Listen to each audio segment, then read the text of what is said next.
എല്ലാവർക്കും നമസ്തേ.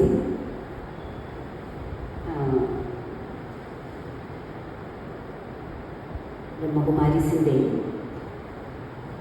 കാര്യങ്ങളെല്ലാം എല്ലാവർക്കും അതേപോലെ അറിയാമോന്നൊന്നും എനിക്കറിയില്ല.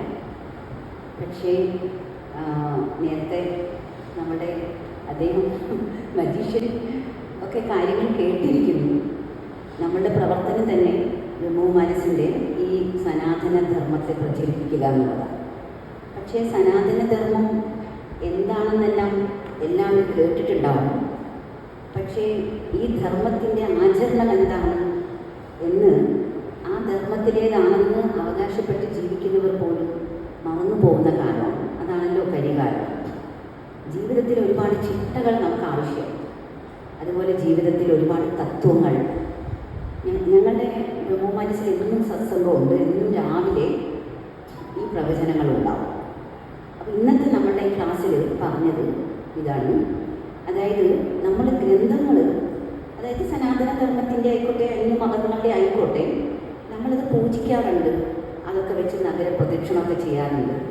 പക്ഷേ ആ ബുക്കിലെ അല്ലെങ്കിൽ ആ ഗ്രന്ഥത്തിലെ ആ തത്വങ്ങൾ യഥാർത്ഥത്തിൽ ചൈതന്യമായ മനുഷ്യൻ തൻ്റെ ജീവിതത്തിൽ കൊണ്ടുവരാനാണ് പണ്ടത്തെ നമ്മുടെ ആചാര്യന്മാർ എഴുതി വെച്ചത്. അത് എഴുതി വെച്ചിരിക്കുകയാണ്. എഴുതി വെച്ചത് എന്തിനാണ്?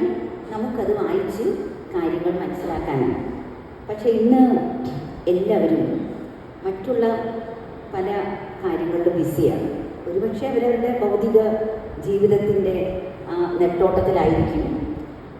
അതുകൊണ്ട് ആത്മീയമായ കാര്യങ്ങൾ, അതിൻ്റെ ആഴത്തിലുള്ള കുറേ സത്യങ്ങൾ, കുറേ തത്വങ്ങൾ, അതെല്ലാം വ്യക്തിപരമായിട്ട് മനുഷ്യൻ്റെ ജീവിതത്തെ ബാധിക്കുന്നു. ഓരോ മനുഷ്യനും പറയുന്നത് എനിക്ക് ശാന്തി വേണം, എനിക്ക് സമാധാനം വേണം, എനിക്ക് സുഖം വേണം എന്നൊക്കെയാണ്. പക്ഷേ കേവലം ഭൗതിക സാധനങ്ങളെല്ലാം നമുക്ക് സുഖം തരും. അതെല്ലാം ബാഹ്യമായ സുഖം മാത്രമേ തരും. സുഖസൗകര്യങ്ങൾ എന്ന് പറയുന്നത് ദേഹത്തിനാണ് ആവശ്യം, ദേഹിക്ക് അതല്ല വേണ്ടത്. അപ്പം നമ്മളെല്ലാവരുടെ ഉള്ളിലേക്ക് നോക്കുമ്പോൾ മനുഷ്യൻ്റെ മനസ്സ് എന്ന് പറയുന്നത് അപാരമായ ശക്തികൾ ഉറങ്ങിക്കിടക്കുന്ന ഒരു വളരെ വലിയൊരു പ്രതിഭാസം. അതിനെ നമ്മൾ വിളിക്കും, ആത്മീയ ഭാഷയിൽ വിളിക്കും ആത്മാവെന്ന്, അല്ലേ? അപ്പോൾ സുഖവും ശാന്തിയും സമാധാനവും നമ്മുടെ ഉള്ളിനുള്ളിൽ ഉറങ്ങിക്കിടക്കാൻ നമ്മൾ സമ്മതിക്കരുത്. അതിനെ ഉണർത്തിയെടുക്കണം. അതാണ് ആത്മീയത.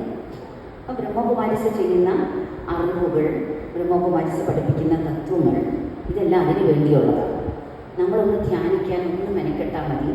നമ്മൾ ഈ കാര്യങ്ങൾ മനസ്സിലാക്കാനോ കുറച്ചൊന്ന് പഠിക്കാനോ കേൾക്കാനോ വായിക്കാനോ ഒന്ന് മെനക്കെട്ടാൽ തീർച്ചയായിട്ടും അത് നമ്മളായിട്ട് മാറും. അത് നമ്മളുടേതായിട്ട് മാറും. യഥാർത്ഥത്തിൽ ഒരു മനുഷ്യൻ്റെ ശുഭചിന്ത, ശുഭഭാവന, അതിന് തന്നെ ലോകത്തെ മാറ്റാനുള്ള കഴിവുണ്ട്. ഒരു മനുഷ്യൻ്റെ മനസ്സിൻ്റെ ശുദ്ധമായ ഭാവന, നമ്മളതെല്ലാം നേടിയെടുക്കണം. നമ്മളൊക്കെ എത്ര വ്യർത്ഥമായി ചിന്തിച്ചു കൂട്ടുന്നുണ്ടാവും, എത്ര നെഗറ്റീവുകൾ ചിന്തിച്ചു കൂട്ടുന്നുണ്ടാവും. ഇതെല്ലാം നമ്മുടെ മാനസിക ദൗർബല്യങ്ങൾ. നമുക്കെപ്പോഴും പോസിറ്റീവ് ചിന്തിക്കാം, നമുക്കെപ്പോഴും സുഖം അനുഭവിക്കാം, മറ്റുള്ളവർക്ക് സുഖം കൊടുക്കാം. ഈശ്വരനെ പറയുന്നത് ദുഃഖകർത്ത സുഖകർത്താവെന്നാണ്. അതായത് ലോകത്തിലെ സർവ്വരുടെ ദുഃഖങ്ങളെ ഹരിച്ച് സുഖം നൽകുന്നവനാണ്. പക്ഷേ ഈശ്വരൻ്റെ മക്കളായ നമ്മളും ദുഃഖം ഹരിച്ച് സുഖം കൊടുക്കാൻ പ്രാപ്തിയുള്ളവർ തന്നെയാണ്. നമ്മളാരും നമ്മളെ മറന്ന് ജീവിക്കും, നമ്മുടെ ഉള്ളിലെ ശക്തികളെ മാറ്റി ജീവിക്കും. ഇതൊക്കെയാണ് ബ്രഹ്മകുമാരീസിൻ്റെ തോട്ട്സ് എന്ന് പറയുകയായിരുന്നു. ഇതൊക്കെയാണ് സനാതന ധർമ്മത്തിൻ്റെ കാര്യങ്ങളെന്ന് ഞാൻ ചെറുതായിട്ട് പറഞ്ഞതാണ്.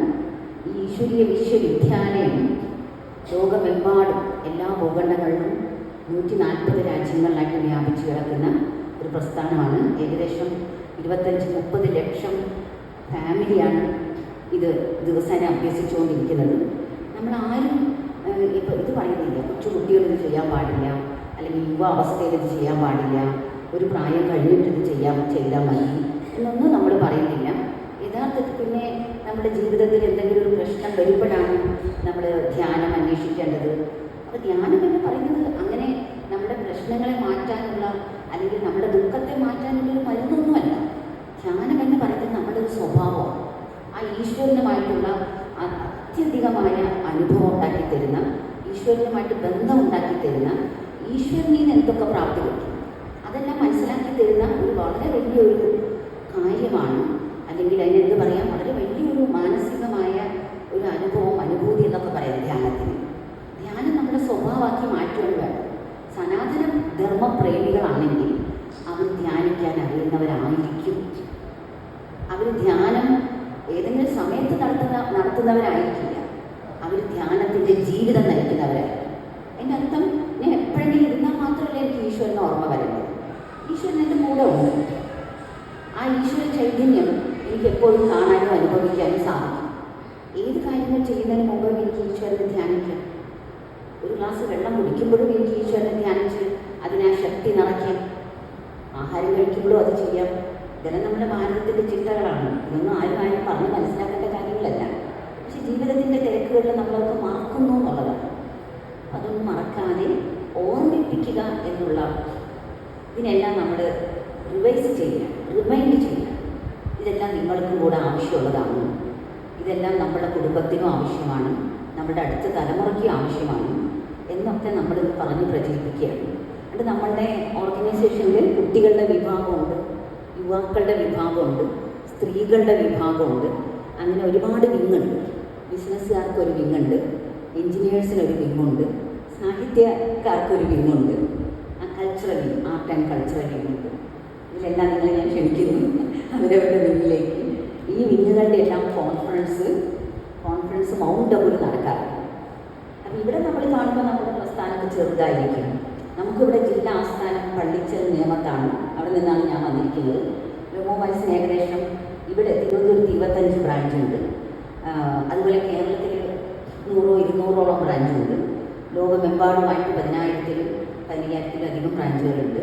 പക്ഷേ ഈ പ്രസ്ഥാനം ഞാൻ ഉദ്ദേശിക്കുന്നത് ഈ സനാതന ധർമ്മത്തെ പ്രചരിപ്പിക്കുന്ന, അതിലുപരിയായിട്ട് ഈ ധർമ്മത്തിൻ്റെ തത്വങ്ങൾ എന്താണ്, ഇത് ജീവിതത്തിന് വളരെ എളുപ്പത്തിൽ കൊണ്ടുവരാം. എല്ലാവരും വിചാരിക്കുന്നത് ഈ സനാതന ധർമ്മത്തിൽ കട്ടിയാണ്, ഇതൊന്നും ജീവിതത്തിൽ കൊണ്ടുവരാൻ പറ്റില്ല. ആർക്ക് പറ്റും? അഹിംസ ആർക്ക് പറ്റും? ശാന്തിയായിട്ടൊക്കെ ഇപ്പോഴൊക്കെ ശാന്തമായിട്ടിരിക്കാൻ എത്ര പേർക്ക് പറ്റും അല്ലേ എന്നൊക്കെയാണ്. എല്ലാവരും എല്ലാം മറന്ന് സ്നേഹിക്കാൻ ആരെ കൊണ്ട് പറ്റും?